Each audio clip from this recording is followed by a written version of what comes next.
तो चलिए, आज हम शरीर के अंदर एक बहुत ही दिलचस्प सफर पर चलते हैं, उस सिस्टम को समझने के लिए जो हम सबको चलाता है। हम बात कर रहे हैं खून की, हमारे शरीर के लिए जो वाकई जीवन की नदी है। लेकिन चलिए एकदम बेसिक सवाल से शुरू करते हैं। कभी सोचा है कि हमारे शरीर में जो अरबों खरबों सेल्स हैं, उन तक वो ऑक्सीजन कैसे पहुंचता है, जिसके बिना वो जिंदा ही नहीं रह सकते? सुनने में तो ये किसी बहुत बड़ी लॉजिस्टिक्स की प्रॉब्लम जैसा लगता है ना? तो इस सवाल का जवाब है हमारा खून। देखिए, ये सिर्फ कोई लाल रंग का लिक्विड नहीं है, ये एक बहुत ही कॉम्प्लेक्स जिंदा टिश्यू है। इसका मेन काम है हमारे शरीर के हाईवे पर एक डिलीवरी सर्विस की तरह काम करना। ये फेफड़ों से ऑक्सीजन और हमारे खाने से न्यूट्रिएंट्स उठाकर शरीर के हर कोने तक पहुंचाता है। तो सवाल यह है कि ये कमाल का लिक्विड आखिर बनता कहाँ है? हमारी कहानी की शुरुआत होती है शरीर के अंदर गहरी छिपी एक फैक्ट्री से। चलिए अब चलते हैं बोन मैरो की दुनिया में।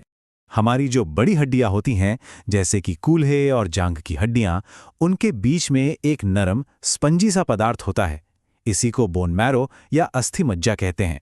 इसे हमारे शरीर की सबसे बिजी सेल बनाने वाली फैक्ट्री समझिए, जो हर सेकंड लाखों करोड़ों नए सेल्स बना रही है। अब देखिए, इस फैक्ट्री के अंदर जो होता है वो वाकई में कमाल का है। सब कुछ शुरू होता है एक मास्टर सेल से, जिसे कहते हैं हीमैटोपोएटिक स्टेम सेल। ये सेल एक असली मल्टीटास्कर है। ये डिवाइड होकर माइलॉइड और लिम्फॉइड सेल्स बनाती है, जो कि समझ लीजिए कि बीच की स्टेज है। फिर यही सेल्स आगे जाकर हमारे खून में मौजूद सभी तरह के मैच्योर सेल्स में बदल जाते हैं। और ये चार्ट देखिए, ये इस पूरी कहानी को कितनी खूबसूरती से दिखाता है। सबसे ऊपर वो एक अकेला ब्लड स्टेम सेल है, और उसी से देखिए रेड ब्लड सेल्स, प्लेटलेट्स और वाइट ब्लड सेल्स की पूरी टीम तैयार हो रही है। सच में ये कुदरत की इंजीनियरिंग का एक शानदार नमूना है। तो अब जब हमें पता चल गया है कि ये सेल्स बनते कहाँ हैं, तो चलिए इन हार्ड वर्किंग हीरोज से मिलते हैं। हर एक का एक खास काम है, एक खास सुपर पावर। तो हमारे खून की जो मेन टीम है ना, उसमें 3 खिलाड़ी हैं, red blood cells, white blood cells और प्लेटलेट्स। वैसे वाइट ब्लड सेल्स के भी कई अलग अलग टाइप होते हैं, और सबकी अपनी अपनी खासियत होती है। और हाँ, हम यहाँ कोई छोटी मोटी तादाद की बात नहीं कर रहे हैं। जरा इन आंकड़ों पर नजर डालिए। खून की एक नन्ही सी बूंद में 40 से 60 लाख रेड ब्लड सेल्स, हजारों वाइट सेल्स और 1.5 लाख से 4 लाख तक प्लेटलेट्स होते हैं। मतलब हमारे अंदर एक पूरी की पूरी फौज काम कर रही है। और हमारी फैक्ट्री हर सेकंड लगभग 20 लाख नए रेड ब्लड सेल्स बनाती। टीम में सबसे पहले हैं रेड ब्लड सेल्स। ये हमारे ब्लड फ्लो के डिलीवरी ट्रक हैं। इनका एक ही और सबसे जरूरी काम है फेफड़ों से ऑक्सीजन उठाना और उसे शरीर के हर एक सेल तक पहुंचाना। ये सेल्स करीब 120 दिनों तक लगातार काम करते हैं, और फिर उन्हें रिसाइकिल कर दिया जाता है और नए सेल्स उनकी जगह ले लेते हैं। फिर आते हैं प्लेटलेट्स। ये शरीर की इमरजेंसी रिस्पॉन्स टीम है। जब भी कहीं कट लगता है या चोट आती है ना, तो ये फौरन वहां पहुंचकर एक दूसरे से चिपक जाते हैं और एक क्लॉट बनाकर खून को बहने से रोकते हैं।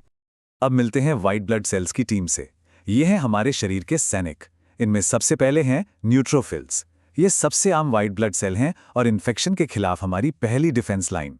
जब भी कोई बैक्टीरिया या वायरस हमला करता है, तो ये सबसे पहले एक्शन में आते हैं। फिर हैं ईओसिनोफिल्स। ये वो खास सैनिक हैं जो पैरासाइट्स जैसे बड़े दुश्मनों से लड़ने में माहिर हैं, और एलर्जिक रिएक्शन में भी इनका एक बड़ा रोल होता है।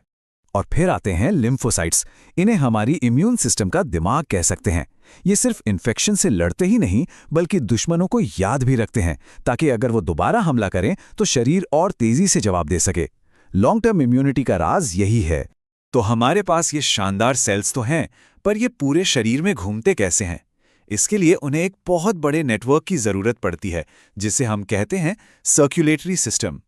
इस सिस्टम का सेंटर है हमारा दिल, एक ऐसा जबरदस्त पंप जो कभी नहीं थकता। ये खून को आर्टरीज और वेन्स के एक पेचीदा जाल में धकेलता है, और ये पक्का करता है कि खून शरीर के सबसे दूर वाले कोनों तक भी पहुंचे। अच्छा, इसे समझने का एक आसान तरीका है। धमनियां यानी आर्टरीज खून को दिल से दूर ले जाती हैं, शरीर को ऑक्सीजन और न्यूट्रिएंट्स देने, और शिराएं यानी वेन्स इस्तेमाल हो चुके खून को वापस दिल तक लाती हैं। ये एक परफेक्ट 2-वे ट्रैफिक सिस्टम है। और पता है, ये हाईवे इतना लंबा है कि अगर इसे सीधा फैला दिया जाए तो ये पूरी धरती के 2 चक्कर से भी ज्यादा लंबा होगा। हमारी इस यात्रा में एक बहुत ही जरूरी स्टॉप आता है, जहां खून को अपना सबसे कीमती सामान मिलता है। ये है ऑक्सीजन स्टेशन, हमारे फेफड़े। तो होता क्या है कि जब इस्तेमाल हो चुका खून, जिसमें ऑक्सीजन कम है, दिल में वापस आता है, तो दिल उसे सीधे फेफड़ों में पंप कर देता है। इस खून में सेल्स से निकला हुआ वेस्ट प्रोडक्ट यानी कार्बन डाइऑक्साइड भी होता है। फेफड़ों के अंदर ना एक कमाल का लेन देन होता है। रेड ब्लड सेल्स अपने कार्बन डाइऑक्साइड को छोड़ देते हैं, जिसे हम सांस के जरिए बाहर निकाल देते हैं, और सांस से अंदर ली गई ताज़ी ऑक्सीजन को उठा लेते हैं। ये एक तरह का क्विक रिचार्ज स्टेशन है। और अब ताज़ी ऑक्सीजन से लबालब ये शुद्ध खून वापस दिल में आता है। वहां से दिल उसे पूरी ताकत से पंप करता है और हमारे रेड ब्लड सेल्स अपनी डिलीवरी की यात्रा पर एक बार फिर निकल पड़ते हैं। और ये चक्कर हर पल, जिंदगी भर चलता ही रहता है। तो ये एक लगातार बिना रुके चलने वाला मिशन है जो हमें जिंदा रखता है। इसलिए ये समझना बहुत जरूरी है कि हम इस जबरदस्त सिस्टम को स्वस्थ कैसे रख सकते हैं। तो हम अपनी इस सेल बनाने वाली फैक्ट्री को बढ़िया कैसे रख सकते हैं? देखिए, उसे सही कच्चा माल चाहिए, मतलब ऐसी डाइट जिसमें भरपूर प्रोटीन और आयरन हो। और ये भी पक्का करना होगा कि हमें विटामिन B9 और B12 जैसे जरूरी न्यूट्रिएंट्स मिलें। ये सब चीजें हेल्दी ब्लड सेल्स बनाने के लिए बहुत जरूरी हैं। हमारा ब्लड सर्कुलेशन सिस्टम वाकई एक चमत्कार है जो चुपचाप हमारी जिंदगी के हर सेकंड काम करता है। ये इतना भरोसेमंद है कि हम अक्सर इस पर ध्यान भी नहीं देते, लेकिन ये हमें सोचने पर मजबूर करता है। क्या होता है जब ये इतना कॉम्प्लेक्स और नाजुक सिस्टम फेल हो जाता है? ये एक ऐसा सवाल है जो हमें इसकी अहमियत को और गहराई से समझने पर मजबूर करता है।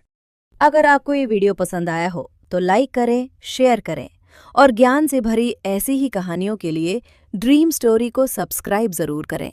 फिर मिलेंगे एक नई कहानी के साथ।